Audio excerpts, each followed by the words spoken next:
What's on, ladies and gentlemen? My name's Ross, I like games, and today we need to talk about some new starter deck cards. Now, I was in a groove, right? On Friday, we had all of the cards revealed from the Blackbeard and Luffy starter decks. That was a thing, that happened, that was lovely. So I thought, alright then, job's a good one. Every week we'll get 2 new starter decks that we can then dig into. And I'll get ready for that on a Friday and life will be good. Yay! But no! It's not actually what's happened. Now, I'm assuming that is still going to happen, just to be clear. On Friday, I'm expecting 2 new starter decks to be revealed. But it turns out that over in a Japanese magazine, they've gone and revealed some other cards. A little bit early. In fact, they've gone and revealed 2 cards from each currently unrevealed starter deck. Which, of course, makes perfect sense, because Bandai know when the magazine's being published, they know when their release cadence is going to be. This all makes perfect sense. And I'm going to start with a Shanks deck. And I'm going to start off with a super rare Shanks, because holy moly, that super rare Shanks is ridiculous. 9 cost, 10,000 power, and if your opponent has an 8,000 power or higher character in play, this card gets a -3 cost in hand, which means that it's a 6 cost, 10,000 power. Oh, yeah, that's pretty good now, isn't it? Yes, it is. But wait, there's more. Because on play, if your leader is either Redhead Pyrus or Uta, again, canonically accurate, then until your opponent's next end phase, your leader gets a 2k bump. So that means an extra 2k on your turn when you play Shanks, so your leader will then hit a little bit harder. It also means a 2k bump on your opponent's turn, so then for that one turn, every single attack they're trying to mount is going to need an extra 2k to go and get through. It is absolutely flat out bonkers ridiculous. If your opponent's got an 8,000 power or higher character, quick important note, it has to be an original power of 8k, not boosted up. And remember, there are some decks that won't play 8k characters. But assuming they've got an original power 8k character or higher, this is a 6 cost, 10k that gives your leader a 2k boost for your turn and then into your opponent's turn. That is absolutely ridiculous. It's basically Edward Newgate from OPO2. Now, it doesn't have the Don X2 when attacking, but it does have the potential 6 cost. It's got the same cost normally, the same power, the same 2k bump, which is kind of ridiculous. And, yeah, this is just crazy good. Absolutely crazy good. As a side note, it is only for Redhead Pyrus and Uta, but of course we do have a red purple Uta leader. It's the one that came around in OP06, lets you trash a film card from your hand and give one of your opponent's characters -2k for the turn, and then add a Don card from your Don deck rested. This will fit very, very nicely into that red Uta deck. It's actually a really nice big bump for the Uta deck as well as for Shanks, so yeah, that is kind of ridiculous, ladies and gentlemen. That is kind of ridiculous. I'm going to show you all the cards, obviously, but this is the one that jumped out to me. There is another one that goes into that Shanks deck from starter deck 23. It is your Luffy.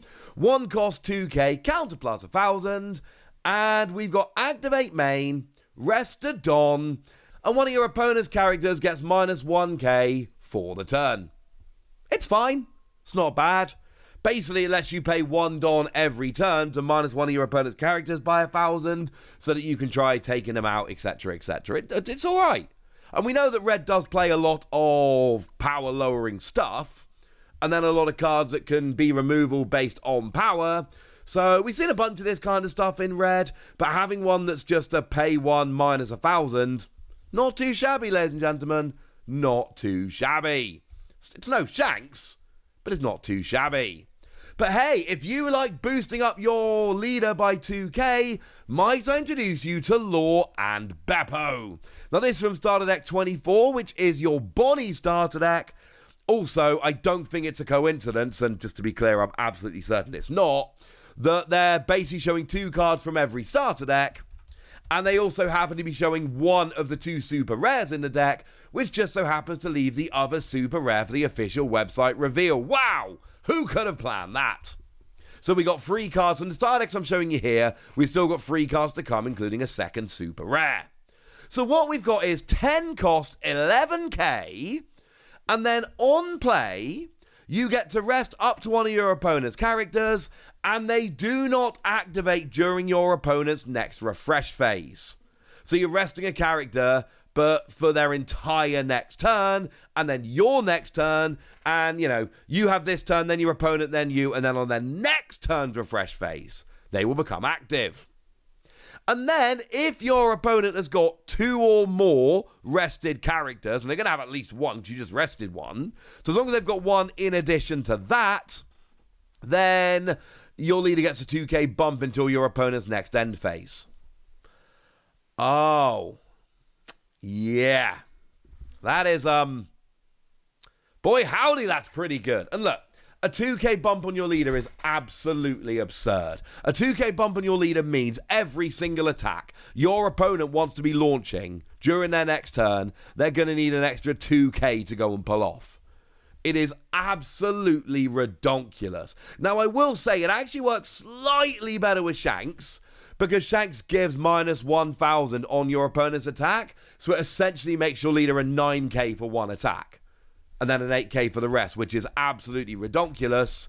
But just because Bonnie doesn't have that explicit support like Shanks, don't think it's not going to be ridiculous. Because remember, what does Bonnie do?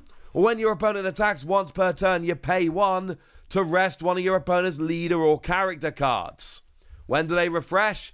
At the beginning of your opponent's turn, which means they attack, you rest them, it comes to your turn, you play this, you rest one of their characters. Oh look, 2 rested characters. That's why it's so good in a Bonnie deck. It works very nicely. And this is a big character. It's literally as expensive as characters get, I grant you. But yeah, 10 cost, 11k, rest one of your opponent's characters, but for like 2 turns. And you get a 2k bump to your leader for a turn. It is an incredibly powerful card. It's also Whitebeard from OPO2, but it's a little bit more awkward than Whitebeard or Shanks. The other one we've got here is X Drake, 5 cost, 5k, counter plus 2,000. And on play, if your leader is a Supernova leader, then you rest one of your opponent's 5 cost or lower characters, and then at the end of this turn you get one of your Don active. It's fine. It's cool. I like the fact that we are resting a 5 cost or lower. Green loves resting, Bonnie loves resting. And I like the fact that we are activating a Don at the end of our turn so that we can use it for events and such if we wish. Also, remember that Bonnie's skill takes exactly 1 Don and works on your opponent's attack. So this 1 Don that we're making active at the end of our turn, you can use it for events, but really it's for Bonnie's skill. That's what we're doing here. We're leaving a Don open for Bonnie's skill to come in and take advantage of, which again, sounds alright by me.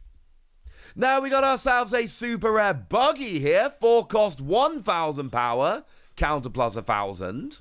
But we got activate main, trash a card from your hand, and trash this character. If your leader is Buggy, play a 6 cost or lower cross-skilled character from your hand. So basically, it's a 4 cost that you play, plus trashing a card from your hand, in order to play a 6 cost or lower. That's what we're doing here. It is a way to make sure that we are getting 5 cost or higher characters in play nice and easily. And obviously this goes back to the whole Buggy deck thing.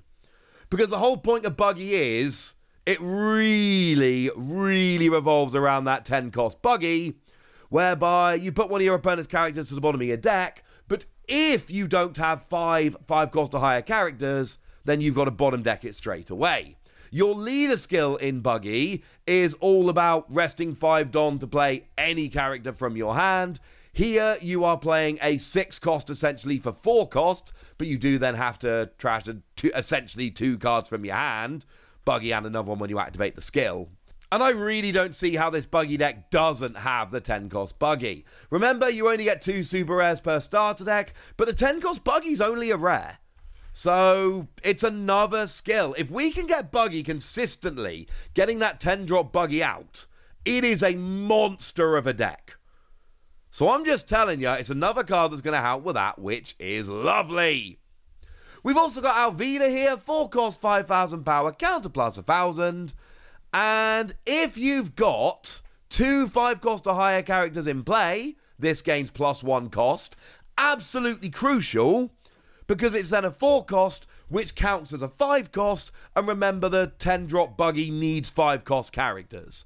Not a coincidence here. It is another card which is specifically designed to help out with a 10 drop Buggy. Like I keep telling you, this deck is built around the 10 drop Buggy. But on play, if your leader is Buggy, draw 3, trash 2. That is good draw. Sure, it's only a +1 card, and honestly, if you count the Alvida you've played, you're basically breaking even in terms of number of cards in hand, but you are cycling through your deck, and of course, one of the things you need to do is draw into that 10 drop Buggy, and all the cards to make it happen, so it's a consistency boost that also counts as a 5 drop, and the thing is, right, it's only going to count as a 5 cost if you've got 2 other 5 costs. But it's only relevant if you've got 5 costs for Buggy anyway. So in any time it's going to be relevant, this is going to be a 5 cost. And it gives you extra consistency. That's redonk. But the deck that I am most excited about, the deck that I really, really want to be good from this new lot of starter decks, is Uta. Uta is the one that I am desperate to be good. Are we going to find this getting better now? Well, we got ourselves a 1 cost, 0 power, counter plus 1,000, super rare Yamato. Not good. But Don X2, on your turn, it gains 3,000 power. And this is relevant for 2 reasons. Firstly, 2 Don puts you up to a 2k, the skill puts you up to a 5k, and 5k is a minimum you need to swing into leader. Leaders, generally, there are exceptions. Leaders generally have 5k, so your characters need to be 5k in order to actually be powerful enough to swing at a leader and have any realistic expectation of getting through. Lovely. But the other thing is, maybe we should remind ourselves what the Yamato leader actually does here. Because the Yamato leader's got double attack, but activate main once per turn. If your opponent's got 3 or fewer life, you give 2 rested Don to one of your characters. So this is a 1-drop, but you play it as a 1-drop, use your Uta skill to attach 2 Don, and then it's a 1-drop 5k. And it's got counter as well. Now, admittedly, as a turn 1-1-drop, it's kind of a bit meh, I grant you. Although from turn 2 onwards, you can use it as a viable attacker, but then you're attaching Don rather than using him to pay for cards. I'm not loving that. But as soon as you've got this leader skill rolling, as soon as you've taken a couple of life, this is a good one. Oh yeah, also, on play, look at the top 5 cards of your deck, find a cost 2 or higher Wano Country card, put it into your hand, put the rest at the bottom of your deck in any order. So not only is it a viable 1-drop attacker, but it's also a 1-cost generic searcher. So fine, it's not a good 1-drop, on your first turn as an attacker, but it is as a searcher. And yeah, fine, Wano have other searchers, but here's the point. This is a searcher that turns into a legit attacker. That's why I love it. On turn 1, you play it, it's a searcher, yay. But then it turns into a legitimate attacker pretty much immediately. Oh, I like this card, ladies and gentlemen. I like this a lot. We've then got a 2-cost Izo, 2-cost 1,000 power, counter plus 1,000.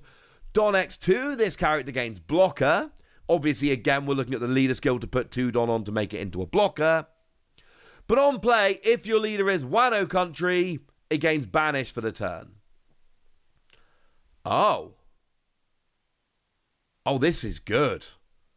This is very, very, very good. Because one of the things we love about Yamato is the double attack. You deal 2 damage on attack. I still really don't like the phrase double attack because it's one attack that does 2 damage. It's not double attack, it's double damage. I've said it before. I'm going to say it again at some point. It's annoying. But what you really want to do is get your leader super powerful to the point your opponent can't counter out of it. Make sure they've got no blockers out. And then do a big swing with Yamato for double damage. Well, if you got Izo here as well, and you give Banish to your leader, oh, that's redonkulous. Plus, potentially having a blocker on board as well. Yes. And remember, you're giving Rested Don using your leader skill, getting the 2 Don onto Izo to make it a blocker. As long as you've taken a couple of life, it really is not a difficult thing to pull off. I adore this card. I love both of these Yamato cards. But I really adore the fact here that we got a blocker on board, yay. But you can have Banish. And one of the real downsides of double attack is that you take a couple of life and your opponent gets +2 cards in hand, which is going to give them more options moving forward. But if you can do that while also having Banish so they don't get trigger and they don't get the cards in their hand, oh, this is big, ladies and gentlemen. This is big.